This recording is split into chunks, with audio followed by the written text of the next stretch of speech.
Hello friends, स्वागत है आपका मल्टीटेक के यूट्यूब चैनल पे। और आज हम आपको बताने वाले हैं फॉल्ट फाइंडिंग के बारे में कि फॉल्ट फाइंडिंग को कैसे करते हैं। तो हमारे पास एक J7 Prime 2 फ़ोन आया है कि जो कि आप देख पा रहे हैं कि हमारे पास ये बिल्कुल ऑन कंडीशन है। अब इसमें प्रॉब्लम क्या है फ्रेंड्स, की चार्जिंग की प्रॉब्लम है। तो हो सकता है चार्जिंग ऐसी ख़राब हो, चार्जिंग जैक ख़राब हो, या जो भी प्रॉब्लम हो आफ्टर यानी जो फ़ोन फ्रंट से खोलते हैं उसके ऊपर एक जैक चेंज करने के लिए डिस्प्ले का रिस्क लेना पड़ता है फ्रेंड। तो आज हम आपको बताने वाले हैं कैसे हम इसकी डिस्प्ले को उतारेंगे। ठीक है, तो मशीन देख पा रहे हैं कि हमारे पास ये सेपरेटर मशीन है और हमारे पास फोल्डर निकालने के लिए मशीन है। रिस्क से बचना है तो हमारे पास टूल्स होना चाहिए। फ्रेंड्स, हम फर्स्ट स्टेप में क्या करें, सेट को करेंगे बंद, और बंद करने के बाद हीटिंग होने के लिए फ्रेंड्स हमें ये सेपरेटर मशीन पे रख लेना है और 2 से 3 मिनट पूरे डिस्प्ले को गर्म कर लेना है, ताकि जो ग्लू की कैपेसिटी है वो थोड़ा कम हो जाए। 150 डिग्री सेल्सियस रखा है। और तो फ्रेंड्स, हमारा ये हीटिंग हो चुका है। सर्जिकल ब्लेड लेना है जिससे हमें थोड़ी सी स्पेस बनाना है। तो आपको पहले क्या करना है, चारों तरफ एक सर्जिकल ब्लेड या सेविंग ब्लेड का भी फ्रेंड्स यूज़ कर सकते हैं आप। 11D को इस कोने में थोड़ा सा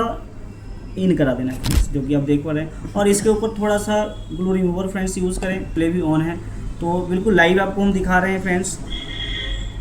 और यहाँ ध्यान रखना है कि यहाँ पे बैक बटन, होम बटन और मिनिमाइज बटन रहता है, तो इसका पत्ता भी नीचे फ्रेंड्स रहता है। तो बिल्कुल ध्यान से आपको काम को करना है। फाइनली 11D से हमने कटिंग कर लिया फ्रेंड्स। अब हमने क्या करना है, सर्जिकल ब्लेड लेना है फ्रेंड्स। सर्जिकल ब्लेड पहले थोड़ा सा इसको गर्म भी कर लेना है। फिर हमने 11D फ्रेंड्स डाल लेना है और बिल्कुल ईजी तरीके से आपको निकाल लेना है। तो इस तरह से आपके पास भी अगर फ्रंट से खुलने वाला फ़ोन आ रहे हैं तो इस तरह से आप ये स्टेप फॉलो करके आप अपने डिस्प्ले को बचा सकते हैं, कस्टमर को कम से कम रिस्क पे काम कर सकते हैं।